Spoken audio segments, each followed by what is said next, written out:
I still stand by that tried and true axiom of the business world that any publicity can potentially be good publicity, especially that publicity that you didn't pay for. It's a matter of what you do with it and how you take it and spin it from being a disadvantageous situation to being an advantageous situation. That's the way I look at it, and I think that still holds true, and that is in particular held true over the years for the WWF/WWE.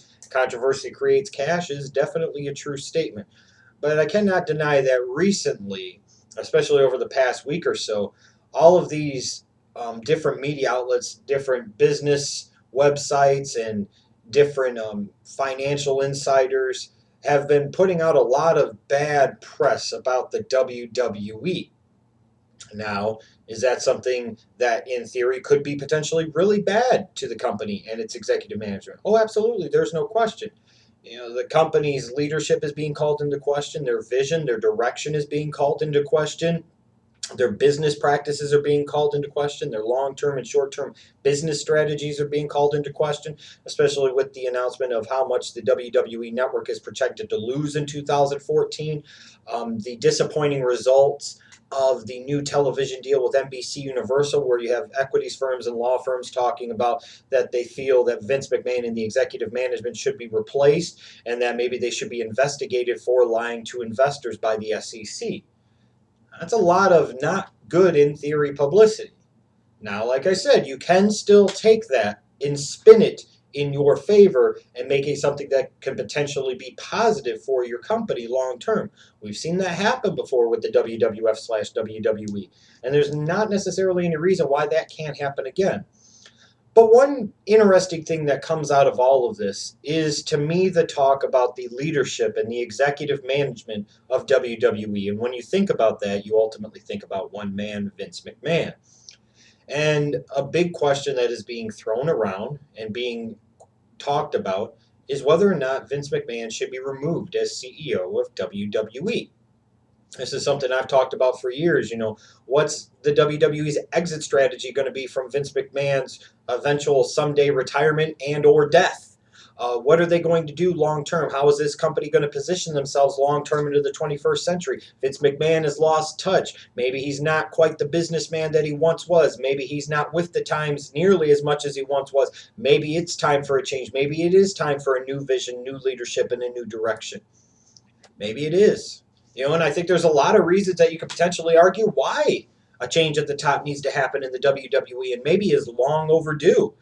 You're talking about a company who has seen a decline, a decrease of over 50% in the viewership of their products since the early 2000s. And let's not even throw in the fact, or we can for the sake of this argument, that there used to be 8 to 10 million people every single week consistently that watched Raw and/or Nitro every week. Now you're talking about maybe 4 million people on average in a weekly basis watch Raw. Maybe 2 to 2.5 million people a week watch SmackDown. Maybe half of those are original viewers, half of them are carries over from Raw. So maybe you're talking about, if you're highballing it, maybe 5 to 6 million viewers every week that watch the WWE's product in one of their featured shows, either Raw or SmackDown. Whereas in the height of the Monday Night Wars and the Attitude Era, you're talking about 7 to 8 million people watching Raw and maybe another 4 to 5 million people, if not more so, watching Nitro. A decrease in the viewership of the wrestling business of over 50% in the WWE's own viewership since the early 2000s. That's not good. If you're not growing as a business, you are dying. And when your audience has reduced by more than 50% domestically in the course of a little over a decade, that's not a good indication of great leadership or vision or direction for your company, both short term and in the long term. And I always come back to this, and it sounds very simple. It sounds like too simplistic, but it does represent something very meaningful. There is a lack of name recognition of both the WWE talent today and the WWE brand. I cannot tell you how many times when I talk to somebody out there in the real world, in the mainstream, so to speak, and when they talk about professional wrestling, they will still call the WWE what? The WWF. The company hasn't gone by that moniker for 12 flipping years now. And the WWE has still failed to establish their new brand identity. When people are calling you by the wrong name, that is not a good thing. When people know more about the names from the past and the Vince McMahons than they do for the talent on the current roster that is being featured every week on television, pumping millions of dollars into these guys to promote these guys and elevate these guys and try to market these guys and make stars out of these guys, that's not a good thing. Which again calls into question the leadership of the WWE. And when you talk about executive management of the WWE, you can talk about the Kevin Dunns and the George Barrioses and the Paul Levesques and the Stephanie McMahons and the what have yous. But at the end of the day, executive management of WWE means one HNIC of all that you see in that company, and that is beyond a doubt Vince and Kennedy McMahon. And another thing, when I talk about if you're not growing as a business, you're potentially dying. Every time it seems like Vince over the years has tried to stray into something outside of the world of professional wrestling and sports entertainment to try and grow his company's brand and become a true entertainment conglomerate, they have failed miserably. WWE Studios, get the fuck out of here and don't bring up that fluke of an Oculus movie. Come on, let's look at the long-term track record of WWE Studios. It has been a financial pit since it was founded in 2002. Do I need to bring up the Times Square restaurant? Do I need to bring up the XFL? So for a guy to try and grow his brand, every time he does it, he resoundingly fails. And it seems like the failures only get bigger as time goes along.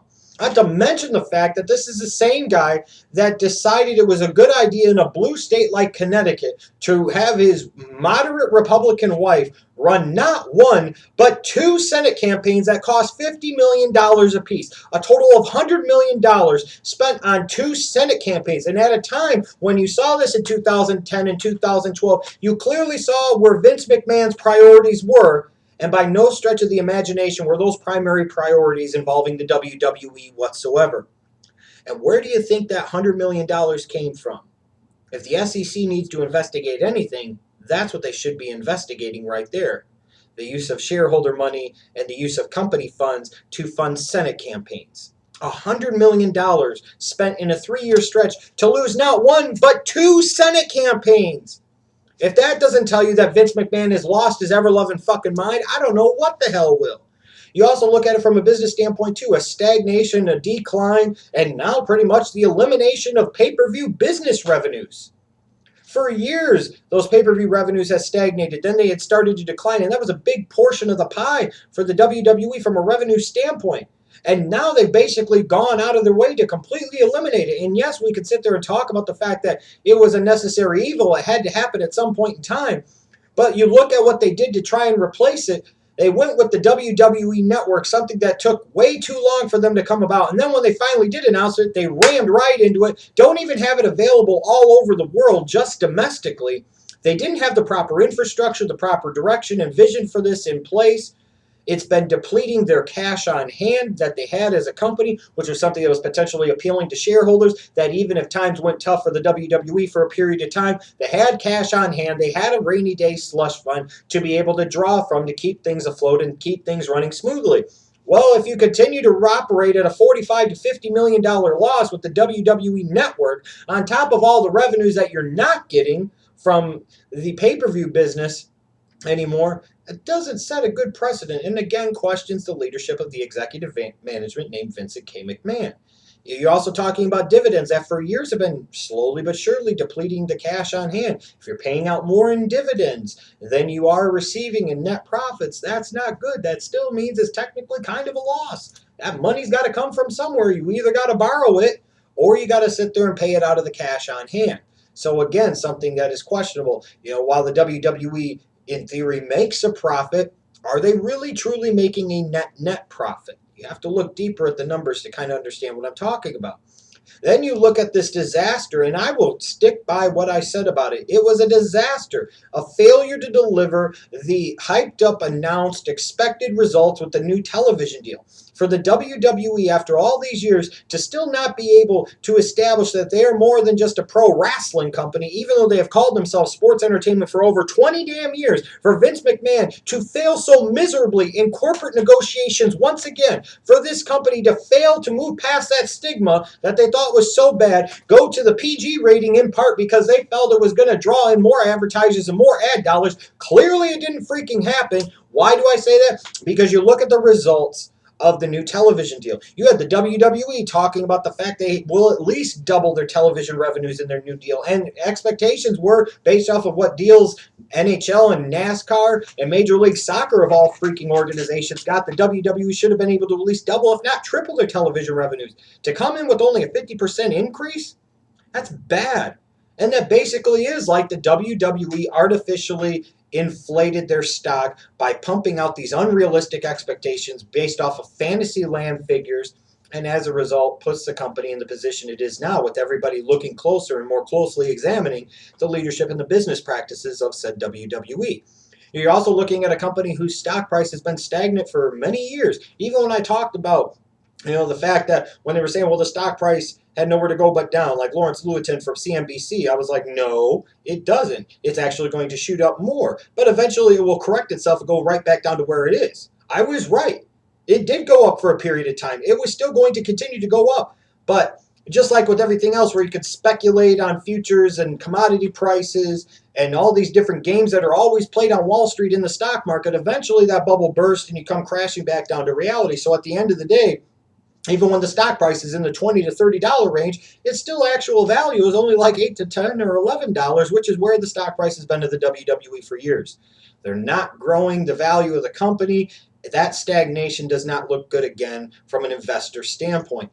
And you also have years of this company failing to understand the changing world, understanding that it's a big universe and that the internet makes it a whole lot smaller and makes it a lot easier to conduct business. And you either adapt to the times or you get steamrolled by them. And for years, the WWE frankly got steamrolled by the times. In particular, you look at the way they handled social media. After so many years of ignoring it, they finally got into it. And then they tried to steamroll through that and they tried to own that. And you could sit there and say, yeah, they did a good job of it, and to a degree they did. But why were they so late to the game? Why did they sit there and resist it and fight it for so many years? It cost them a lot of money, both short-term and long-term, by stubbornly trying to cling to the old ways and try and resist this change that was staring them right in the freaking face. And that, again, goes directly back to the leadership of one man and one man only, Vincent K. McMahon. You're also talking about a situation where so much in that company all funnels up to one guy. All big companies have CEOs, chairmen of the boards, but different people have different responsibilities, and they ultimately report to one guy, but they're still accountable and responsible for their decisions as they make it along. But at the end of the day, Vince McMahon still makes all the decisions. How feasible is that in 2014 in a company that's valued is in the billions to have one guy make every single decision? That is micromanaging to the utmost, and how productive is that ultimately? In fact, a lot of times you've seen over the years with some of these corporate fraud scandals, I think back to WorldCom with Bernie Evers. This was a guy they were talking about, he knows how much a roll of toilet paper costs there. He knows everything, but yet all these accounting practices are questionable, and there's billions of dollars in accounting fraud and cooking of the books going on, and I don't know anything. Exactly. It just makes you wonder. And again, it's talking about too much responsibility, too much power for one man. There's nobody there to really check him. There's nobody there to make the decisions sometimes that need to be made, because that one guy is not going to make all the right decisions. And as you continue to go along in the WWE's history, you clearly see maybe that one guy is making more and more bad decisions. There's nobody there to check him. There's nobody to bring him to reality. Don't bring up the board of directors crap. Don't bring up the shareholders crap. Vince doesn't care. At the end of the day, he really doesn't. I also think about it this way, too, is that after over 30 years of Vince McMahon being the head honcho, maybe it's just time for a change. Maybe he doesn't have a vision. Maybe he doesn't have a direction. Maybe he's just stubbornly clinging on because he doesn't know what else to do with his life. He doesn't know anything else. How many organizations or how many businesses do you see that are run by the same guy as a CEO or chairman of the board for over 30 years? The average turnover of a corporate CEO or chairman of the board, it's a very short period of time, probably in a 4 to 6 year time frame, if even that. Now you're talking about a Vince McMahon that's been in charge for over 30 damn years. Maybe it's just time for a change. The guy's lost touch. He's too old to do it anymore, and he's been there too long, has too many old ideas, too many bad ideas, and lacks a long-term vision and direction necessary for the future health and growth of the WWE. And then you look at the lack of long-term planning, which you could see clearly in their hot-shotting of angles on television. You could see in the WWE Network, they're talking about over 50 million people have an affinity for the product. Where the fuck did you come up with that number from?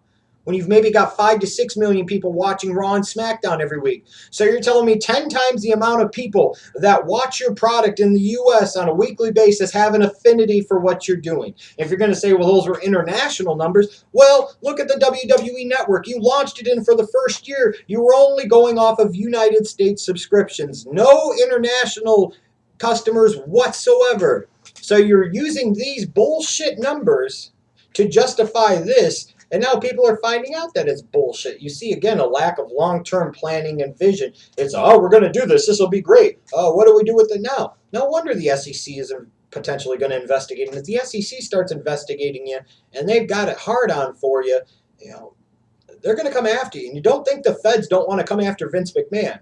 He's not like one of those guys like a Kenneth Lay where it took years to finally get to him. When they finally did, he just had a heart attack and croaked before he ever faced justice for what he did with Enron.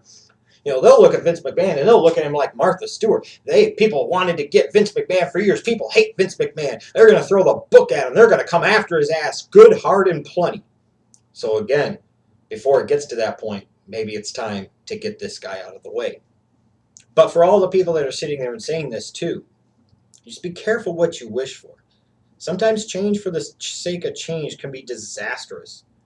Sometimes that change can be worse. It might seem like the grass is always greener on the other side, but that doesn't always mean that it is. You can find out that it's fertilized with piss and shit the exact same way, it tastes the exact same way, or maybe it tastes even worse.